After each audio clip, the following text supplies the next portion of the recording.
Welcome to another episode of Sports and Songs Podcast. We're on season 4, episode number 44. This is the songs edition, Andy. We're going to talk about Yes. music, album review. We got a special guest joining us here for the show. It's Carrie from Heartless. How are you doing, Carrie? I'm doing well, thank you. So we've had Carrie on before. She's lead singer, or plays the Ann Wilson role of a Heart tribute band called Heartless in the Twin Cities area. We've had her on before. Today's album we're going to cover. We're going to get her input on some of this, and then talk about her and her other bands when we wrap up. And well, let's get this started. I'm looking forward to your take on these items. All right, here we go. First of all, the album we're going to do today is Dog and Butterfly. It's I don't think it's a commonly known album per se. Yeah, to be honest, it's not an album that I am super familiar with, or I Okay. should say I was before Yep. I started this band, but have grown to really like. So I think I kind of know what I expect to hear from this one. Yeah, it's we've done I think 3 other Heart albums of the bigger names, of the bigger Yeah. popular albums and whatnot. So when we Mhm. picked this one to do is when we were lining you up for this show and wanted to get your thoughts. So I'll start off here. Dog and Butterfly is the 4th studio album by American rock band Heart, released in September 1978. So that is what, 45 years? Yep. I suppose, Yeah. yeah. Jesus. 45 years ago this month. Wow. Wow. So what they did, here's what Heart did on this album. They announced it on the release too, saying one side of the album is the dog side, which is more rocking, hard rock. The other side is ballads, mainly ballads, and that's called the Butterfly side. So it's called Dog and Butterfly. Now, this was recorded Sea West in Seattle. It's 39 minutes long. It's considered hard rock and folk rock. And of course, Ann, Nancy, Wilson, and Sue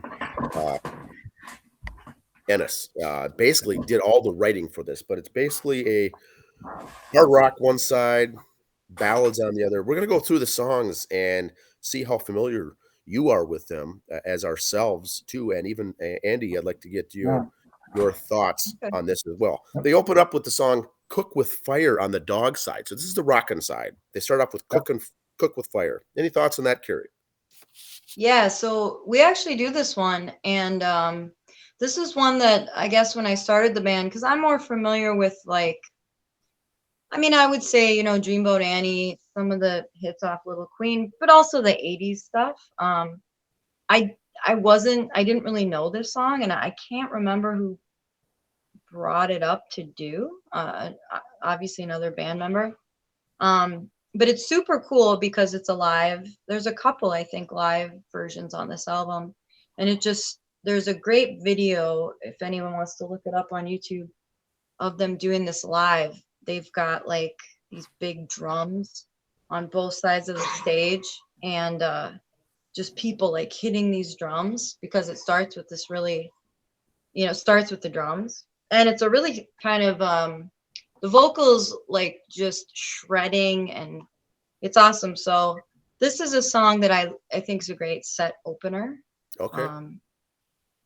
Do you personally. think many tribute Heart bands even do this song? How's that for a question?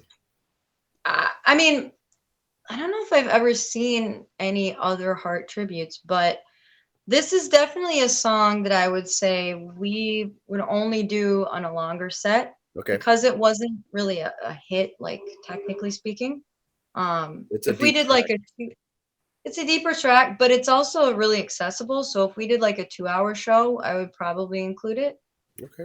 But I don't think it would be one of the like main staples, And how staple hits. How about you, Andy? Any thoughts on that first song? It's a good song to start an album with, I think. And like you said, Yeah. you go into start with a set with. We're doing a longer set. Kind of gets you set up for what the rest of the side is like on this album. Yeah. And then they Then they follow up with the next two songs, High Time and High Jinks. What are your thoughts on those? Yeah, so those were two I wasn't that familiar with. I did listen to them today because I knew, you guys were going to be reviewing the album. And Hijinks, I know, is a song other fans like, but I don't know. It's my personal opinion is it's kind of maybe a filler song a little bit. I don't know. I mean, it's hard to say. They have so many like great hits that when you hear a song that I think for anyone would be a great song, for them is kind of like maybe second tier. But I mean, they're all good songs, but those songs are a little more vibey. So they maybe ask a little bit more of the audience, like a little more patience, Gotcha.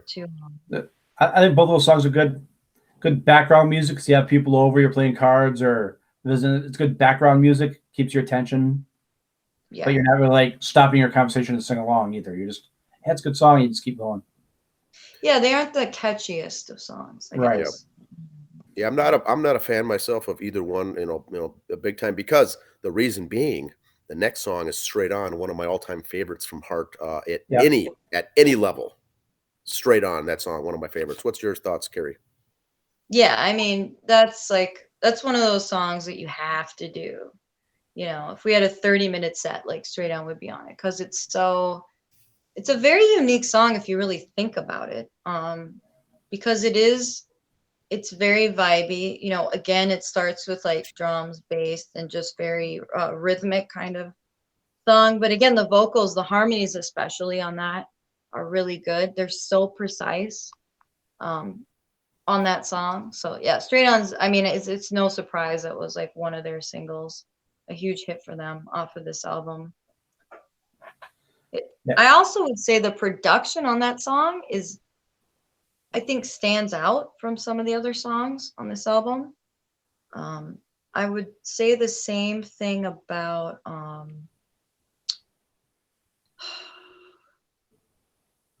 what's the other hit off this album I'm trying to think of?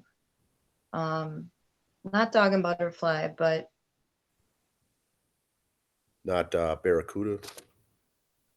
Even It Up. Yeah, but that's not on this album. But I do think the production, like on Straight On and Even It Up, they're just a little different. Yeah. I mean, very good. So I think that song was just made to be a hit, Yeah, it almost sounds like with that song, when they recorded it, they knew that was going to be their. It felt like, anyway, listen to it. They knew this was going to be the hit song off the album and kept a little extra love and attention into it, a little more dotted the I's, crossed the T's in the song. And the production part of it is very clean, very good, very all around. Yeah, and I feel that way about a lot of their albums. I mean, I have to say, I'm a big album person. So I like to listen to full albums when I do listen to songs. And I feel like Heart in general, I mean, they have great albums, but on every one of their albums, there's songs that I definitely feel like got more attention production-wise. And then there's some that are just kind of, you're sort of like, oh, okay, this, it almost felt like they go on like, all right, 10 minutes for lunch, let's get the song and let's go. It almost feels like some of those songs are like that. Right. Well, and then the album before this, so I don't know if you guys read anything about this, but they had this big issue with their label, I think Mushroom Records, where they released the album before this, which was Magazine. They released it unfinished without their sort of consent. And I feel like with that album, it really shows. Like, you can definitely tell that album was unfinished, but certain tracks only, so it's interesting to me that being with this new label, which this was their first record with Portrait, a new label, this album still kind of has that feel, because I think they chose to do some live versions and then some really polished, like Straight On would be an example of that, which isn't bad. It's just interesting. I mean, I find myself nowadays thinking a lot more about production than just like songwriting and performance, because when you hear some of the songs on this album, the production just stands out. I mean, we'll get to some of the ones. I'll comment Yeah. on the ones that I think so. But in the 70s, man, like production on these albums, there's so much space and clarity. And I miss that these days because we don't really have that in the digital world. Yeah, the way songs today are all thrown together, recorded in different studios for the same song, even and mixed together, you don't get that. It doesn't sound so clear. And they're so compressed. It's like there's no space. Like you listen to songs nowadays, and they're not three-dimensional. I mean, I don't know if that makes sense to people, but when you listen to this album, some songs in this album, it's like you're listening to it, you can hear almost like a three-dimensional space. You can hear the space between all the different tracks, and that's a really special thing that the 70s had, that for whatever reason we just don't really, songs just aren't produced like that anymore. And without jumping to the end here, this is one of those where I grew up listening to this one. I heard it first on the album. With the vinyl coming back, this is one you got to hear on the album, not on a CD or on a tape. This is definitely vinyl. You got to go get this one. That's awesome. And so that's the final song on the first side, Dog. The 4 songs of the hard rocking. Now we flip over to the side 2, which is a Butterfly. We'll start off with the song Dog and Butterfly. Thoughts on that one? That's the first track. This was also a song that was released in the following January of 1979. They released Dog and Butterfly. Thoughts on that? Yeah, I mean, it's a great song. It's one of those songs that when we play out, we definitely get a lot of requests for, which kind of surprises me because I think in our particular band, I really like to try and play up the more hard rock songs. I'm partial to Barracuda and Magic Man and Straight On and all those. But when we play out, I get, sometimes I wonder like, oh, should we do Dreamboat Annie or Love Alive or something at some shows? Because sometimes you have an audience, they're there to like rock out. Yep. We always get requests for Dog and Butterfly though. Wow. And it always kind of surprises me. So I do think this song touches a lot of people in a unique way, Yeah, that's it. It's one of those songs when you're listening to the songs, I'm okay with this ballad being thrown in. And again, I don't know why, but it's just a nice song. Everybody likes the song, but I couldn't tell you why. Yeah, I think the harmonies on this one especially are, again, they Heart just has these really precise harmonies that when they hit you, it's very effective, kind of makes like the hair on your arm stand up. Yep. When it's done really well. The tension between the notes. Yeah, the vocals are very, very good with all these songs, of course. Next song is Lighter Touch, and then Nada One. So let's cover those two next. Lighter Touch first, and then the song that Nancy sings, Nada One. What are your thoughts there? It's so funny to me. I have such a hard time telling which songs Nancy sings on. I mean, I know which ones. Like obviously she does. There's the Girl. She does these dreams. But when I'm just listening to the album, like if I don't have the video, it's so funny how sometimes it's really hard to tell. I mean, they are sisters, right? So their voices are definitely similar. I think I like both of these songs because I think Lighter Touch reminds me of some of the slower, sweeter tracks on Magazine, which I really like. That definitely don't get played enough because they're just, they're not, they're catchy if you listen to them enough, but they're definitely not hits. I was listening to Not a Touch earlier today, and it was kind of funny because I think, this album came out in 78. There's a lot of things on Not a Touch. Production things, like I don't know exactly what's being played. There's like kind of a synthy thing going on in the background of that, which I think sounds very ahead of its time. When I listen to that song, like I just remember thinking it sounds a lot like the Cocteau Twins from like late 80s and early 90s. But whenever I listen to music, because I have the luxury, right, of listening to I love older music to whatever's current, although I'm not so great at keeping up with current things. But it's just interesting for me to listen to a lot of these more obscure Heart songs that weren't hits, and you kind of can hear things that are on these tracks that became sort of trendy later. They're very vibey, like Not a Touch or sorry, Not a One.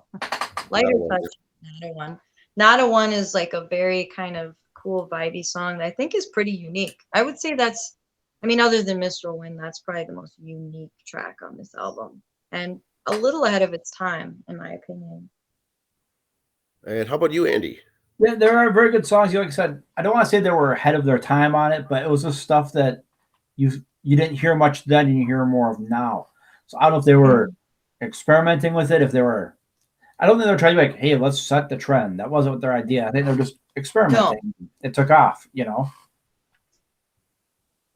Yeah, that's the weird thing about Heart is like I don't think they were ever that trendy, you know, during their time. Like, but I would say they're very influential, but they were never trendy. Maybe. Yep. Okay. Because I think they honestly, they were very sincere. They were doing what they liked. And I don't think they really cared that much about, I mean, maybe in the 80s that changed. But I don't think, you know, in the 70s, these 70s albums, I don't think they're really concerned about being anything other than what they were. And that's why they were good, you know. Yeah, that's a good word, sincere. I think that's the best word that defines them in these 70s, I think. Mm-hmm. Let's get on to the last one. Mistral Wind, one of your favorites, I think, right? Yeah, that's definitely a band favorite, 100%. Totally bizarre song. I mean, from the title to the chords to the structure, it's weird. I always like to say whenever we have shows, because if I don't put this on the set list, I get a certain amount of flack from everyone. Okay. Because the band just loves playing it. But as you could imagine, anyone who knows the song, it's not going to fit on every set list because it's long, it's very slow, and there's only really vocals through about 2/3 of it. The whole last third of the song is all just instrumental. But the vocals that are there are like, I think some of the most powerful vocals that Anne has ever really done on an album, because it starts out very moody and slow. We actually do it faster because it's like impossible to play it as slow as it is on the album. But I love that it, you know, on an album, it's a different format. I love that they do it that slow. You can get away with that on an album. Yep. Live, you got to pick it up a little. And it's close to, close to 7 minutes long, that song. So. Yeah. And it's I was one who had to look it up because I didn't know the definition of the Mistral Wind, so I had to look it up for the listeners out there. You know, that's a wind down in the south of France, I guess, that blows. It's a cold, dry wind in the south of France that blows into the Mediterranean, and that's what it is called. That is the name of it. I never knew that ever, so I had to look that up. I did my homework for the show. Well, that's good. I mean, I didn't even know that. I just assumed, well, you know, they're in Seattle. It must be some like nautical thing. But yes, yeah, it was something in Europe, and it's that kind of a wind is known, and I think that's where, of course, Anne brings that into the lyrics then, and very good stuff. That's all we do is educate here. We educate. Yes. Well, I'm gonna have to use that now at my shows. I'm gonna have to explain that to people. Thank you for that. Yeah. But it is a very bizarre song. I mean, structurally, the guitar parts on that and the phrasing are very unusual. And it's one of these songs where whenever we get done playing it, we just get these blank stares from people. And I don't take it as a negative thing. I just think they're like, you know, what was that? Because it is bombastic. I mean, it's kind of like I always describe it as their Stairway to Heaven, because vocally it's just, you know, it starts out really slow and then you just get hit in the face with, you know, the power of Anne's voice. So that's definitely for this album, definitely my favorite song on the album. Probably the rest of the bands also. Okay. It comes out of nowhere. It's another song I did not know when I started this band. So I that was, I you did know, not know like them I said, until I got into Heart later on. I didn't know of that song either, but it's very popular. yeah. All right, so this album, Andy, went double platinum. They only released 2 singles, "Straight On" and "Dog and Butterfly." And any other closing thoughts on the album before we get into some chatting with Carrie here?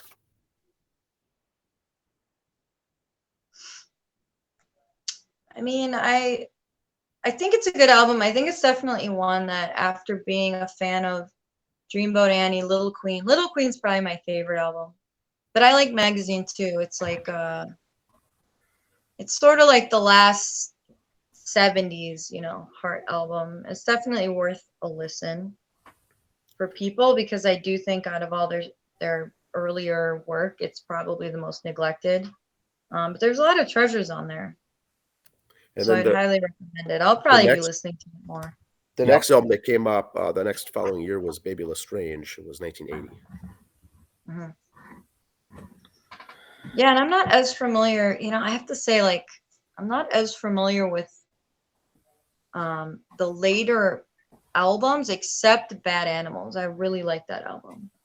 That I was a think very that good one, album. yeah, as an album, it was, I mean, to be honest, even as a fan of their 70s songs more, I have to say that was probably the best album that they put out in terms of it being having a cohesive production, having like just a really good sequence of songs. And that's not one I would have expected to like, but I really love that as an album, you know, as like a put together thing.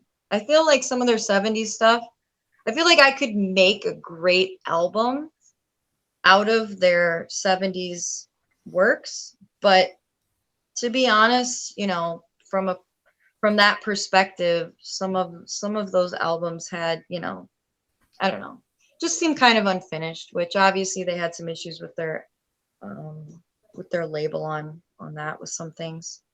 But they had a lot of great material in the 70s for sure. Now, in 2004, they came out with a remastered reissue that included some bonus tracks. One was "Heartless," a live version of "Heartless." Um, I have not heard that. I don't believe. I don't have the reissue, the bonus track from 2004, but that would be good. And that's the name of your band is Heartless, and that's one of their greatest songs. So Yeah, for sure. Yeah, it's an interesting band. I mean, because they definitely, as you know, the initial kind of lineup, I think with the original rhythm section, Michael DeRozier and Steve Fossen, and obviously Roger Fisher. I mean, as a guitar player, he just does some of the most original things. Like he's very underrated as a guitarist. Um, I mean, for instance, like on Magic Man, which of course I didn't know this at the time, playing that, he actually tuned his high E string to a G, which is um, very high. In fact, our original guitar player, you know, Mike Aronson, tried to play it that way. You can play it without doing that. It just kind of changes it.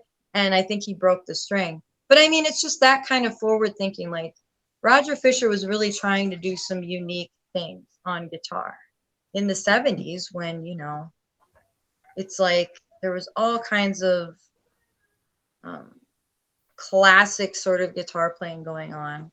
And, you know, you can't obviously discount what Nancy was doing on acoustic guitar, which I think you can hear really well on this album, in fact, her playing, which was always, I think, kind of hidden. Yeah, the late 70s there was guitar players in the late 70s, the rock ones coming out. It was everybody was trying to up one each other all the time. And you lost the vocals on songs because you were listening to the guitars. Well, Heart kept the vocals going, and I think that's what makes them stick out a little too in their later, like this album especially. And I mean, there was certainly a lot of experimental things going on with bands in the 70s, but there was also commercially, I don't know what the word is for it, but there was a lot of like pedantic playing too, you know, where it was just like power chords and simple, powerful kind of guitar work. Roger Fisher was like doing all kinds of weird stuff that I think should be recognized more, because when you learn these songs, which was our whole excuse for starting this band, was just to nerd out on learning the compositions and the production. And when we did that, it's like, wow, they're doing all kinds of understated things that that, you know, if you're just listening, you don't necessarily know, other than, you know, you like what you hear. But when you have to learn this stuff, it's complicated. You know? Yeah. It's definitely more complicated than it sounds. To their credit, you know, they were really unique in that way. And Mistral Wind's a great example of that. Some of the guitar stuff on there is very bizarre in the best way. A good bizarre, yeah. Yeah. That's 45 years ago. Andy, you know, talk about Carrie's upcoming shows and things. You got a bunch of upcoming shows here coming up. All three bands, really. It looks like you're busy almost every weekend. Yeah, and actually it's slowed down. So yeah, you're on a break in a way right now. And I know from I have it in my family, my wife, my daughter, aunt and uncle, all teachers. So I know you need these three bands to make some money in your life to get things going. So you got the three different bands you're doing. You got Heartless, so you got 70s and 80s rock there. You got Smells Like the 90s, obviously the 90s rock. And you got a little side gig with the Rolling Stoners there too, so you got more 70s there. So you're covering all the wheels, all the calendars. Are you ever at a point where you're on a way to a show for, say, the Rolling Stoners, and you forget what band you're going to, and you're thinking all your heart songs on the way there, and forget which show you're really going to? That's never happened on the way to the gig, only because I would have to bring totally different things. Okay. But I will say there's many weeks where I'm like, I know I have something this weekend. I don't know what band it is, but you know, I'll be at Medina by this time. I don't know. Well, because it's great, because with the Rolling Stoners, I sing backup and I play percussion, so I don't really have to haul gear.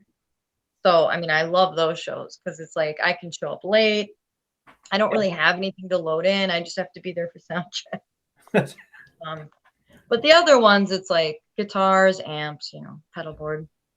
All that fun stuff. Yeah. And like I said, we've talked to other people that are in different bands and that too. You get kind of ideas or pointers from people in the other bands.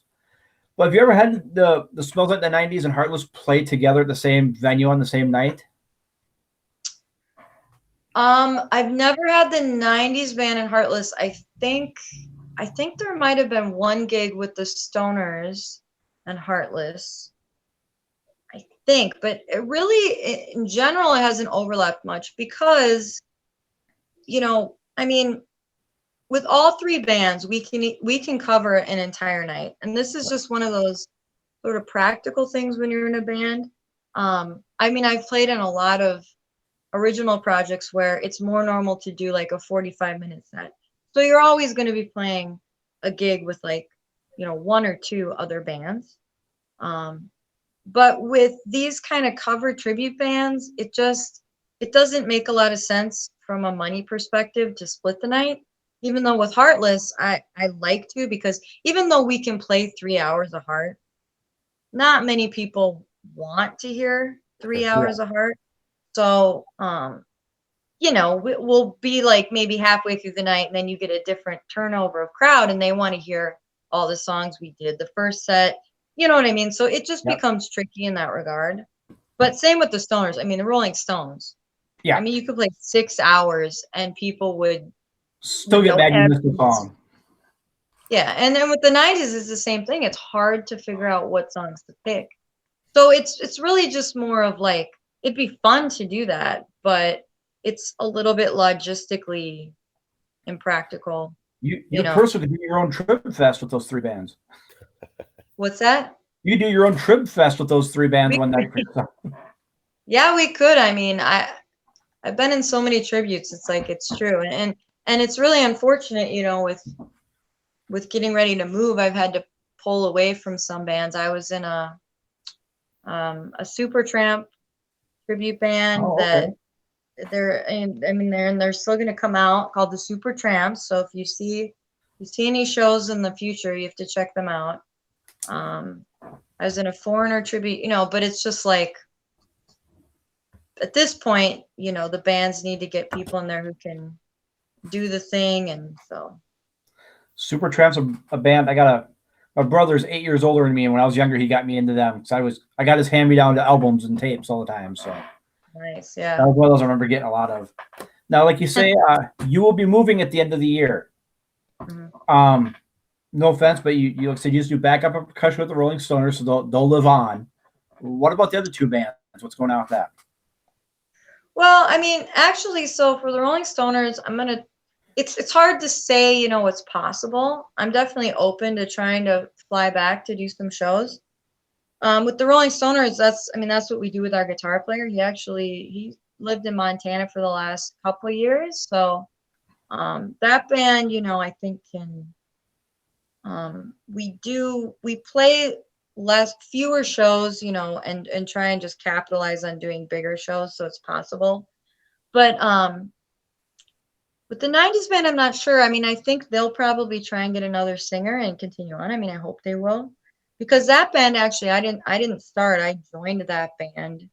Okay. They had another singer who left. And actually the bass player in that band, Brian Bruzik, who's also in the Rolling Stoners, tried out for Heartless. That's how I met him. Okay. Oh, okay. And he's great. We just ended up going with Greg because our guitar player Mike knew him. So it was one of those but then after that, Brian asked if I wanted to sing because I think they needed someone to do Gimme Shelter. And I think they might have had him singing it. So I think he had like a reason to find someone else to do it. So he hit me up, and then it was just from there, because there's a lot of backup vocals on those songs. Oh yeah. So Well, you guys are playing Medina coming up here. We saw you last at Medina with Def Legend. They flew up from Texas for that. So other bands flying in. That's not same show this time with Yeah. them again. Yeah. And then the Stoners are actually going to be playing Medina with Zed Leplin. The weekend before that. Is it? Yeah. I think so, I guess. I could just stay there all week. Yeah. Just stay at Medina and across the street there to stay there for the week. So yeah. But with Heartless, we definitely are going to try and do some shows in the summer.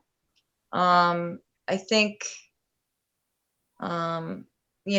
it's hard to say at this point what that's going to look like, but we'll definitely try and get a good mix of some nice outdoor shows. And, there's some like bars in town that Jim, the drummer, and I really like playing that, they don't pay that much, but they're just kind of special places for us. We get to play with other local tributes, so we'll probably try and play some of those, like Palmer's or Uptown VFW. We're gonna have a couple more gigs there this year. So I think we'll definitely be around, but I don't know. We might, So I'm moving down to Huntsville, Alabama, which is about an hour and a half from Nashville. So we'll probably try and, we might try and start something down there. It's just kind of, it's kind of up in the air. Get moved in first. What's that? Get moved in first, then look around, see if there's other people need for bands. Yeah, I'm going to be pretty busy with, the new job and everything. But the great thing about music is, I've lived, several other places, and it's like being a musician is the easiest way to meet people. I lived in Texas 4 years and played bass in a country band because, that's like, and did solo stuff because that's, what there is down there. But it's when you're a musician, it's very easy to meet people through music because there's musicians everywhere, and they're generally a very friendly, social group of people. So. Right. That's one thing we found out through this last 4 years doing it, talking to different people like you. They'll be in 3 or 4 different bands, and they're 3 or 4 different genres they're playing in too, which kind of keeps it fresh in a way too. You're not bored playing the same old, 70s rock all the time or the same, you kind of mix it up, keeps it fresh. Does that Yeah, still make I it fun for you all the time being different bands like that? Yeah, I mean it's quite addictive. Like I always say, I have it's like an illness or something because there's no way I could not do it. It's just, what is it going to be? I mean, I haven't played solo gigs in a long time, but that's probably what I'll start doing when I move down there because it's easy. And I'm actually kind of looking forward to that because I like all kinds of music. I mean, there's really very few genres that I don't enjoy, or I at least try and look for something that I connect with in different music. So it's just like the possibilities are really endless. Yeah. Like I said, we talked this. It wasn't going to be a farewell tour type interview, but just a thank you. The stuff you guys have done here, we've seen you a handful of times between the two of us. Enjoyed the work. Like to see you again this summer. He's come back up. I don't think I can make the November show, but this summer we'll keep an eye for you up this way. But Yeah. that's all I got. Dan, you got any other closing comments? No, I just interested in seeing that '90s smells like what is it called? Smells like the 90s? Smells like the the 90s. Yeah, we have oh God, I don't know the dates. I think we're at Ziggy's Stillwater November 10th or 11th. I can't remember. I want to say it's the 11th. And then we're also there for Drinksgiving Eve, so the Wednesday before Thanksgiving. And then we're in Hudson Aren't you can't in remember. December out in Hopkins too in December at Main Street? Is that with I think 90? so, yeah. Yeah. And also Heartless. So technically, Heartless's last show in town is December 29th at Main Street. Yep. Oh, okay. Bar and Grill in Hopkins, though. But we do have a handful before that. Yeah, for But I the also want to say, oh, sorry, go for ahead. the listeners out there, if you haven't seen Heartless perform, get it on your list. It's a must do. It's a very good show. You do a very good job there, Carrie, and the rest of the group. So Thank you. Yeah, and I want to say thank you both for, supporting us because, really in this day and age for any live band, any live performer, it's really about getting people out there to your live shows. I mean, you're not selling CDs. Yeah, some bands have merch and things like that. But I mean, the best thing you can do if you know someone in a band or if you just like, music is going out and just coming out to shows. So, we just want to thank you both for supporting us throughout the years. And no problem. awesome. Yeah. Keep us It means posted a what lot. you're doing out in Alabama too. Yeah, I'll let you know. All right. Yes. Good luck. Good luck with everything in the future, and thanks again for being on the show. And I think that's all we've got for today. It's once again, it's Heart, Dog, and Butterfly, 1978, 45 years ago. Wow. All right. Thanks, Carrie. Have a Thanks, good one. Carrie. Yep. Thank Bye-bye. you. See ya. Bye. All right.